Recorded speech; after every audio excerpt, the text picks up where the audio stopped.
Brother sister வணக்கம். ஒரு ஆண்மகன் எத்தனை ஆண்களோடு சேர்ந்து பிஸ்னஸ் பண்ணாலும் மக்கள் ஏற்றுக்குருவாங்க. ஒரு பெண்ணோடு சேர்ந்து பிஸ்னஸ் பண்ணால் மக்கள் ஏற்றுக்கிற மாட்டாங்க.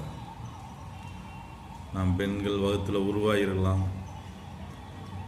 நான் உருவான குடலில் இன்னொரு பெண் உருவாகிருக்கலாம், என்னோட வாழ்ந்தது பெண்ணாக இருக்கலாம், என்னை உருவாக்குனது பெண்ணாக இருக்கலாம். இதெல்லாம் மக்கள் ஏற்றுக்குவாங்க.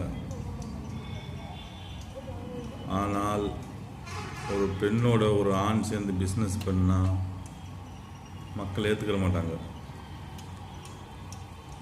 மக்களுக்கே தெரியுமே, நான் சொல்ல வேண்டிய அவசியம் இல்லை, இருந்தாலும் சொல்ல வேண்டிய சூழ்நிலை. உண்மையா 1000 ஆண்கள்